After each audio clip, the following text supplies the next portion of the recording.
What's up, everyone? Hope you enjoyed week one. Welcome back to the Mayo Media Network and the Mix here at Daily Fantasy Sports, Picks, and Bets with your host, John Laghezza, at John Laghezza on the Bird app. Check me out any time of day, any day of the week. It's the big dude with the big mouth from the Big Apple. Big Johnny Stud is back to cover the showdown game tonight. How great is it to have football back? Oh my goodness, glued to the couch from 1 o'clock to 9 o'clock. Sweating every minute, and the results up and down, but I try not to get too tied to the outcomes because you really want to be focused more on the discipline. We're right at flat on the year for our plot plays. Thank goodness Rashad Bateman got it done all at once. Chase Edmonds got the volume but not the yards per carry. Alec Pierce dropped a touchdown in the end zone immediately and found himself on the bench. Usage was really at the fore of a lot of people's problems yesterday. Do not get too hung up on week one, especially with teams like the 49ers or the Bears in that terrible weather. Granted, Lance didn't look as good as we may have wanted him to, but neither did Fields, and the Bears are not any good. As soon as this show goes off the air, I'm going to start watching every single snap from every single game. If you didn't know, that's kind of my thing. Baseball, I do with the box scores and the spreadsheets. Football, I really think you have to watch with a notebook and keep an eye on the nuance and the context. In baseball, I think the answer is found in advanced statistics. Football, there are some, but not so much. It really is more of the story drawn up and how you interpret it and understand it. All right, enough of that. It's more of this, the fastest show in NFL, absolutely anywhere, with the one-man band. Thank you all. The interaction, the feedback, the straight up numbers have been phenomenal. And if you'd like any more, you can follow me on Twitter. Like I said, I also got the Patreon page going, but I'm not here to show for that. It's just for the true D-gens because we are doing all the cost per point analysis stuff on these games. Hat tip to Patty Mayo. Let me kind of introduce that to everybody. It really matters. We picked up on a bunch of line moves. The market actually surprised me last night. I already ran the week 2 lines, and I swung and missed on where I thought the lines would go. But that's okay, right? Because we're tracking it. We're kind of building a boat in the middle of the ocean a little bit. And to be honest, if we thought a price would go in one direction and it goes against us, but we didn't move, in trading terms, we want to begin to trail that, meaning allow that move to mature, don't be married to it. And then if it starts to come back to earth, that's when we're going to smash it. So if you're into more of the theory stuff, you can always follow me. I live and breathe this. And, oh, man, I just absolutely love it. Let's get into the football thing. Today, we've got the horses against the birds. It is the Broncos going to the Seahawks. There's some kind of narrative going on with a quarterback that I'm not sure anyone's heard about. I don't know. Apparently, Russell Wilson played for the Seahawks before. Listen, you're not coming to hang out with me for that, right? You want that, you go get that kind of anodyne, saccharine stuff anywhere else, right? That kind of cookie cutter stuff. That's not what we do. We're going to dive into the details. If you're unfamiliar to the show, welcome aboard. We're going to be breaking it down for Jock Market. Make sure you download that fantasy app after you rate, review, and subscribe to the daily podcast. And if I haven't earned it already, give us a cartoon finger on YouTube. But when you download the Jock Market app, use the promo code MMN. They're going to credit you that first $100, match it on the first deposit. Man, you gotta love it. $100 is more than enough money to get it done. If you haven't played, we're gonna introduce you to the game. Maybe today you just kind of follow along. You play on paper in the showdown slate. I much prefer playing the main slate, and I'll tell you why. I very proudly lost, but guess what? You never really get killed. I did terribly, right? In DFS, because a couple zeros, you get a 0 altogether. Jock Market and Nina dropped a couple percent. That's it. It dropped like 6 or 7%, which is not a big deal for the main slate, because you can go up 60%, 70%. I love Jock Market, 3 or 4 greater than signs, the traditional DFS, because I had Saquon Barkley among a bad lineup, but because he did so well, he floated up the entire tide. Again, really context, nuance, being sharp. The reason why Jock Market rewards sharp plays, because understanding how to lever yourself is really important. There are no free squares because any player that's popular is no longer cheap, right? There's a true price-finding mechanism. Again, nuance and context really at the center of all the work here. Thanks, Patty Mayo, for letting me bring this stuff to everybody. I'm just not going to talk about Russell Wilson narratives. Like, it's so ridiculous. All right, we're going to do the blue chips to start. Those are your top the top overall scores. I'm sorry, let me start again. Blue chips, of course, the top scores overall. as projected by Run the Sims. Make sure you're following them. They are excellent, giving us access to that stuff. Just incredible stuff. You really want to dig into it if you're into the deeper kind of DFS plays that are really going to open your mind to the leverage and how to attack these things and all the dials you could play with. Just awesome stuff. But those players oftentimes come with very high prices. So then we're going to look at ownership projection.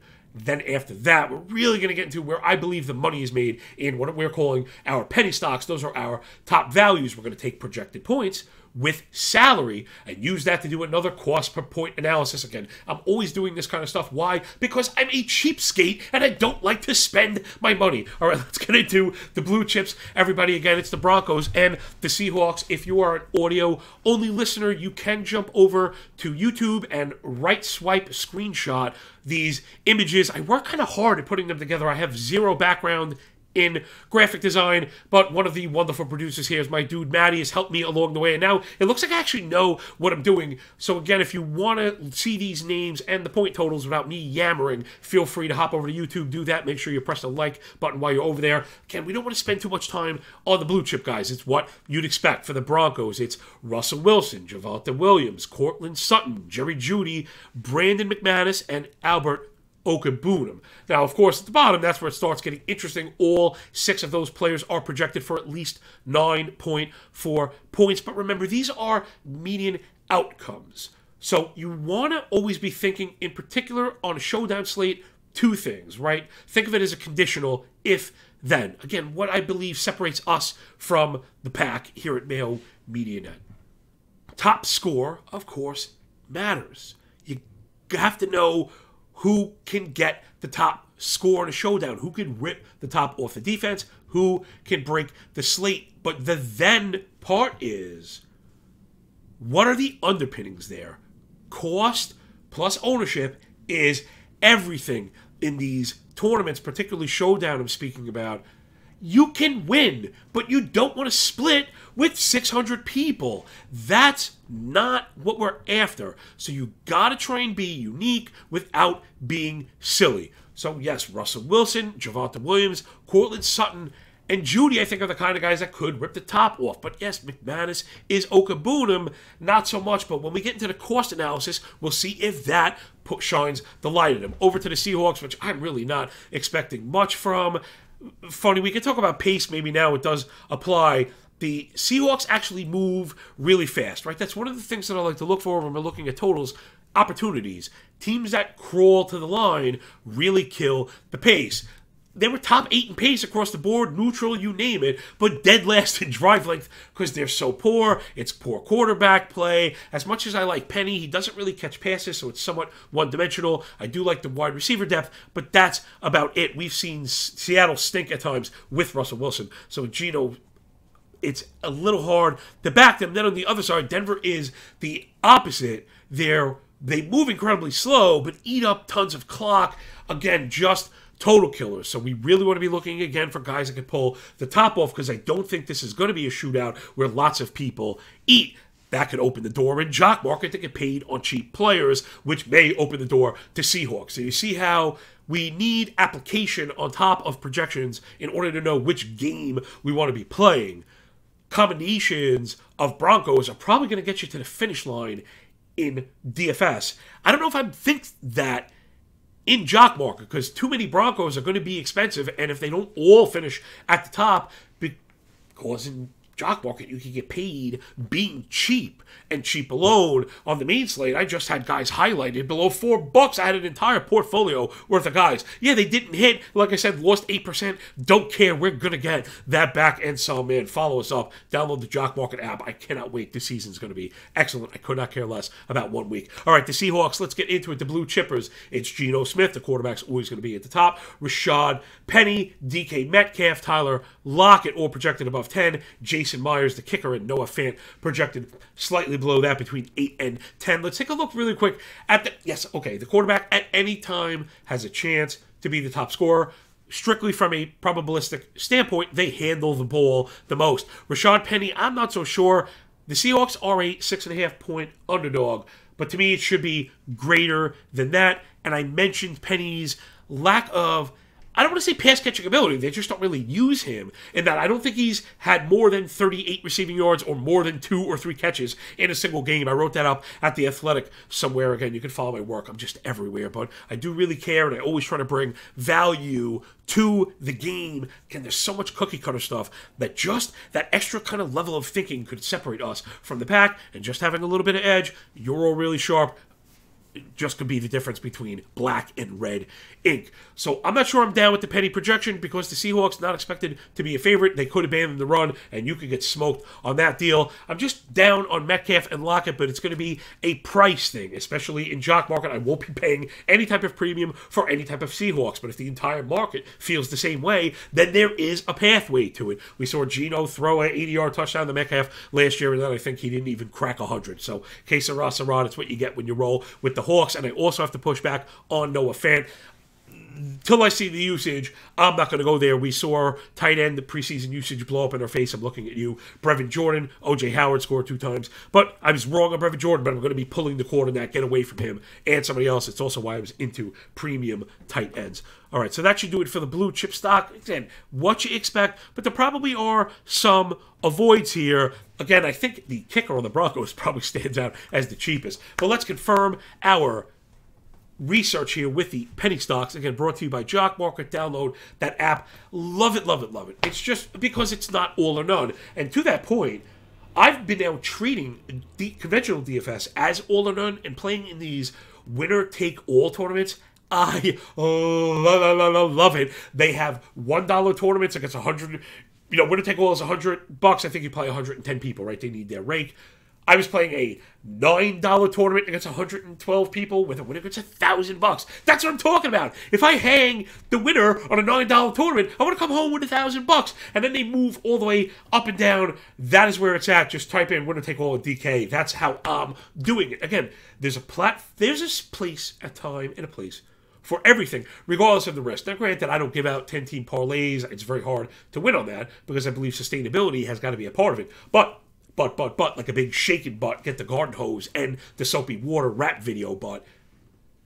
You can play DFS and make profit. Like, again, I'm never really pushing up against the market. I know people do it. For me, I'd rather take the larger percentage of my portfolio and put it into Jock Market because it's being played around even, right? Take the larger share and look for percentage gains. Take the smaller share and look for the big hits. Again, I went home empty-handed in DFS yesterday. So what? That was baked into the price. I lost in Jock Market, but I did not go home empty-handed. I just lost a couple percentage points. Way less than I would gain on the good days because I had so many players. Again, you know, I overloaded on like little guys that just didn't do anything. Alec Pierce got targeted twice in the end zone. So again, make sure we're keeping an eye on nuance. Yeah, he stunk. We're not going to keep chasing him. But if he comes down with the first ball in the end zone, he probably doesn't get benched. And he has a monster game below $2. And that's how you make a lot of money in Jock Market. So focus on the penny stock part here. Again, for the audio-only listeners, I'm going to walk you through it, but you really want to get over to YouTube and screenshot this bad boy because there's a lot of work put into it. Obviously, player, position, opponent, and points, but the salary and then the cost per point I have up there, and that's really, I think, where we're going to butter our bread again in understanding the true application of value. You know, oftentimes the word value is used in these circles in this industry, but this is a true objective approach at it. Right? So you can't really argue it because the proof is right here. The math is being done. I switched it up a little bit from last week. Rather than just a top overall, which didn't yield positional balance, I think it's important to see the quarterback. So we're going to do it by position. Again, 2 quarterbacks, 4 running backs, 4 wideouts, and the tight end, all the top values at the position. So it's Russell Wilson and Geno Smith, of course, the only 2 quarterbacks. But here's the understanding. Russell Wilson projected for just under 19 points at 11.8 thousand DK bucks.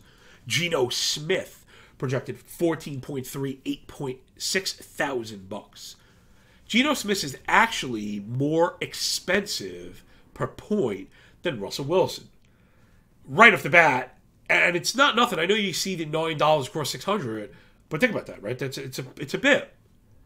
And then when you add in the calculus of Russell Wilson being the quarterback that's way more likely to take the top off, Check that indicator box. Go over to the far right corner with ownership, and you'll see Geno Smith projected to be more owned than Russell Wilson. To me, it's because of the lack of understanding of value. I don't think people who see the lower cost and think, oh, cheaper cost is value. No, cheaper cost is not value when we have such quality projections like we do at Run the Sim. So again, you have to continue to do the calculus, continue to peel the layers off the onion. Russell Wilson, $593 per point. Geno Smith, almost $602 per point. Now, those are both extremely high when you look at the entire board. We're generally looking around 300 or less. Of course, it's going to be slate dependent, especially with a single game.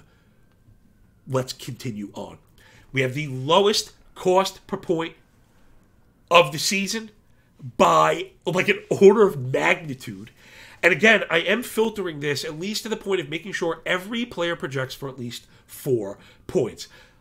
Run the Sims does an excellent job of covering every single player, but then that can be wonky, right? If a player is at the min salary and even projected for a single point, that would throw off the analysis. We don't want that. We need players that are at least going to be viable. Again, in Showdown, you only have a handful of players to choose from. So that's the one bit of preface here is all these players are projected for at least 4 points. They're the viable players, okay? So it probably goes without saying, but just to be clear how this work is being done, DJ Dallas being projected for just under 5 points at $400. We have never seen anybody projected that was viable at a cost per point below, I believe, 205. Really, 300 is good, mid 2s is really cheap, and below 100 is just ridiculous. So I think you have to keep that in mind, and it's based off the fact, like I mentioned before, Penny's lack of usage in the pass game. See, now, I'm really disagreeing. I know this is based on past usage. We haven't seen it, and I've also been wrong again in week 1. So feel free to push up against me. I understand the very strong counter argument against myself, being the other people on the other side are smarter than I am. But if you're watching closely the usage through the preseason, again, I know it's got me in trouble, but it's not always wrong. I believe Travis Homer is the pass-catching back. Let's fast forward to him. 5.5 point projection, 1.4 thousand salary, $255 cost per point. So there's that already established standard of a good value, but I believe the projection is way off.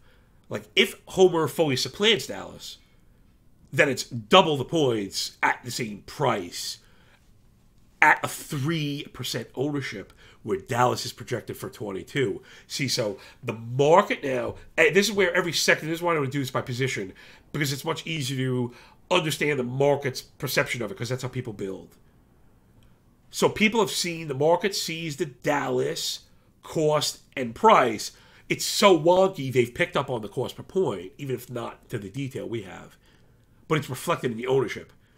Given my assumption about Homer's usage, his own cost per point projection, which is excellent, but the ownership now, right? So I often talk about this in my baseball work. Let the statistics speak to you. This is why I use the columns like I do. Again, audio-only people, go over and grab this because you really want to see it all, right? Dallas projected 22, Homer projected at 3, Penny at 30, Javonte Williams 56. Penny's cost per point 565, Javonte Williams 625. So think about that.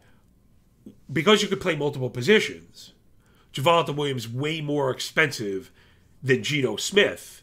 Projections not too far off, cost per point pretty close. Heavier on Williams, yes, he has the ability to pop the top, I understood. But he also has the ability to lose the goal line carries. Right, we saw DeAndre Swift have an awesome game, but it gets capped because Jamal Williams scores twice. So please keep that in mind. It doesn't make Williams a non-starter or anything, but it is definitely part of the calculus when we're doing this cost stuff. And for me, the 56% ownership is almost like, ugh, you almost got to get away from it because I don't feel that in love with it. In fact, if we think Denver might blow them out, maybe it's more Gordon than anything. He's not on here. But then again, it doesn't make it viable because there's only so many spaces. So there's my look at the running back board. Now I think we'll fly through the rest. I don't want these shows to go too long, but I really thought the quarterback and running back positions offered a very unique chance for me to do the professorial thing, right? I don't mean to be lecturing people, But I really think this stuff's important, and you don't get it anywhere else. Everybody's doing the same stuff. It's really important that the football work stands out, and if you do agree, like I think that might have earned the cartoon finger. Stick your cartoon thumb inside us at the Mayo Media Net. Get up in the comments. I do my best to answer everybody, and if you really want to say thanks, the #1 cherry on the top big sticker you could put on my big old nose here is the 5-star review. Okay, then for wide receivers, again, here's an application that maybe I'm not into. It's Eskridge. $1,000 salary, 4.5-point projection. There's the 238. But 238, wouldn't you rather have Homer with the ability to pop it off? Because I don't really believe in the Seattle pass game. And if they do get it going, it's probably not to Eskridge. Hamler and Judy. Hamler with 7.5 points, 4.4 thousand, but that's a $600 cost per point. So you don't really want to get with that. You could find that at similar prices. Judy up at $650, one of the higher, and then it climbs from there. Lockett up at $680. Both Judy and Lockett projected above 33%. I don't think I would chase Lockett because of the cost and the ownership, and then the value tight end sticking out would be Albert O. 9.5 points, 5,530 cost per point. 22% ownership, so right there, that's just kind of meh across the board. I think the attractive thing would be the cost. So if you end up with 5,000 and you're looking for 10 points, I don't know if you could do any better than that, right? You could go with Hamler 4.4, but with the projected points being lower, the cost per point is much higher, right? So there's, again, a little bit of the application. I don't know where the Albert O usage is going to be, so that's where the ownership really kind of bothers me a bit, especially if it starts to climb, because he's been a trendy name in the offseason. So that's a bit of the penny stock thing, and players will be looking for across the board, circling Travis Homer in jock market. Absolutely. Also DJ Dallas, although he's the kind of player, again, that could find himself at an equivalent pricing, right? Remember, stagnant pricing DFS, which is why it's easier, not say he's dumber, but it's easier because the prices don't move. So you can truly lock in on the puzzle piece. Jock market rewards sharp play. No matter what analysis we do, we're going to have to go play the game, right? The market is going to truly determine it. And that's why, again, jock market 3 or 4 greater than signs. One of the greater than signs is its ability to be a true price finding mechanism and then reward those people into the low demand. Which, again, it should be the case, but it's not in DFS just because of the way the rules work. But keep Travis. I'm looking at Homer for sure. Right, Albert O also, if he gets a Desgraziad treatment from the market. All right, I do have a prop play for you. As good as Thursday night went, I'd say Sunday went the opposite. Again, just quick recap, because I think it's very important to be accountable. And if you want all the football stuff, again, I do have my own page. I'm not here to show my own stuff. That's not what this is. 3-0 on Thursday night, again, circling opportunity. That, I believe, is how you take advantage of the prop market. I thought we did just that, and it kind of blew up in our face. So Bateman was the one hit. Then it was Justin Fields rushing yards. I mean, listen, he had the attempts. The weather was bad. They were underdogs. You would have told me that they won and he didn't rush over 35 yards in the rain. I don't think I would have believed you. But somehow it did happen.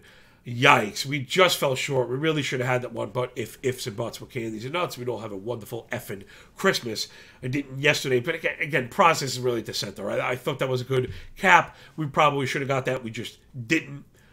After that was Chase Edmonds. So he was projected for 9 rushes. Again, I think the process is more important than anything, which is why the recap, again, is so important. It's not to make excuses. It's to understand if we're making mistakes or if these things are viable.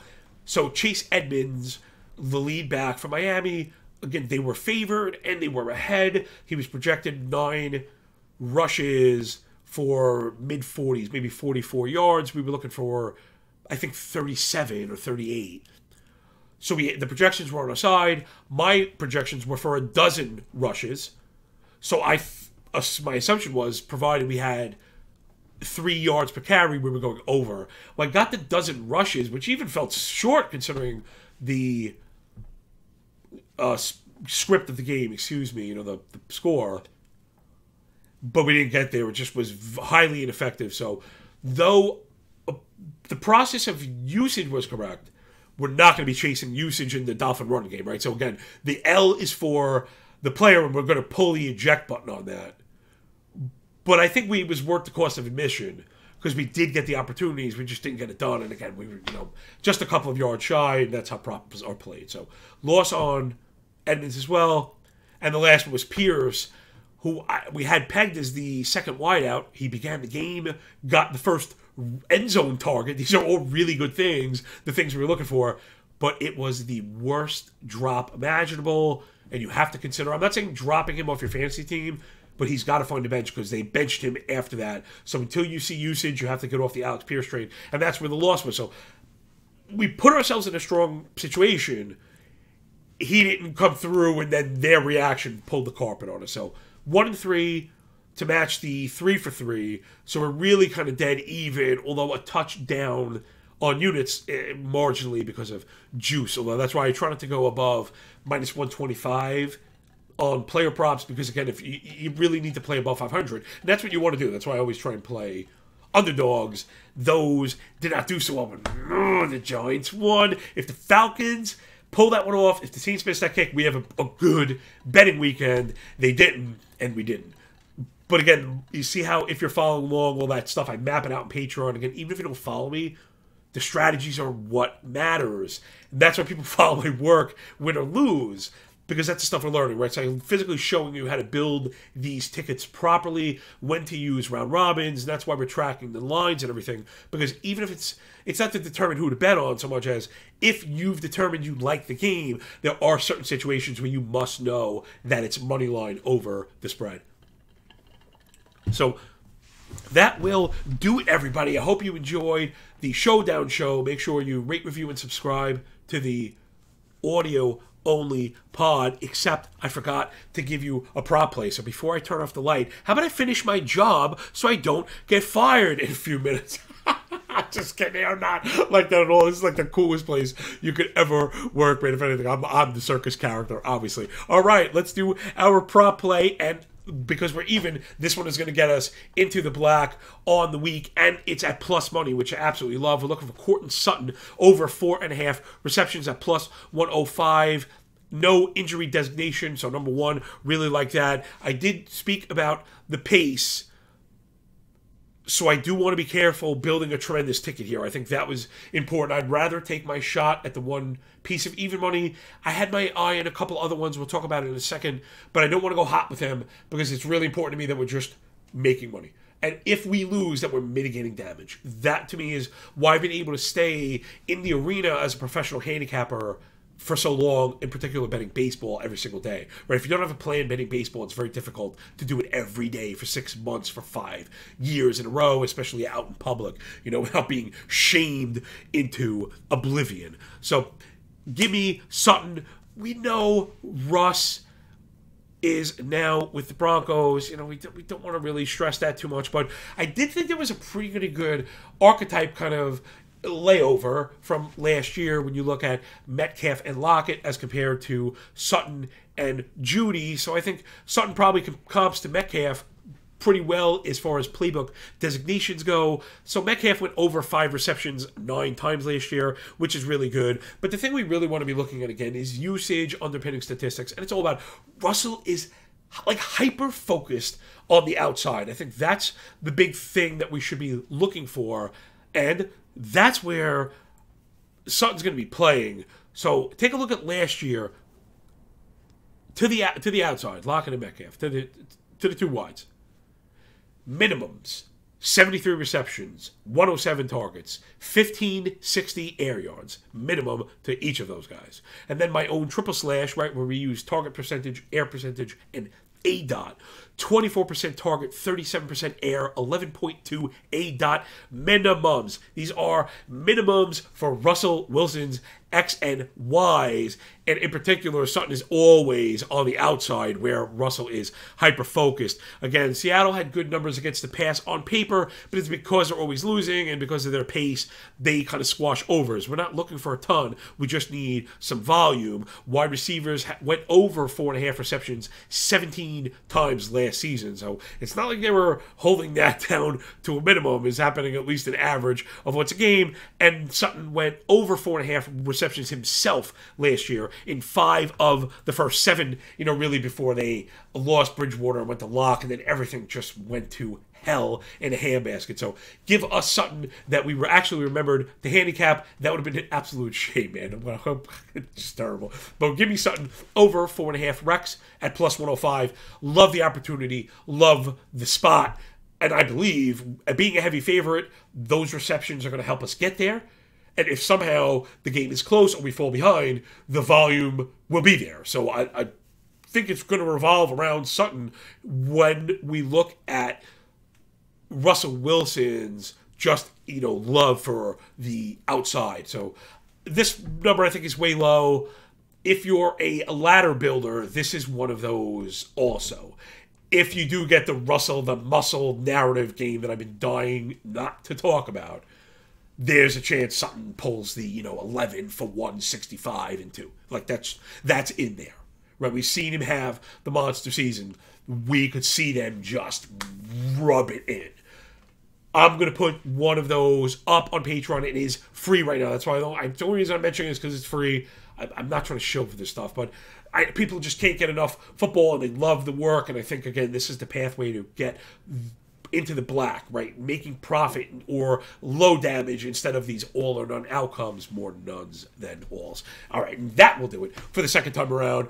It's so nice. Why not do it twice, baby? Thanks for picking up what we're putting down here at the Mayo Media Net. Please rate, review, and subscribe to the audio-only pod, but not until you've downloaded the Jock Market app. We're going to be throwing our weight around again. Look for Travis Homer. Look for DJ Dallas. Look for pricing on Albert O. I'm not sure there's a clear-cut 1A like Allen's. I'm not sure there's a player that you're just saying you chase at any cost.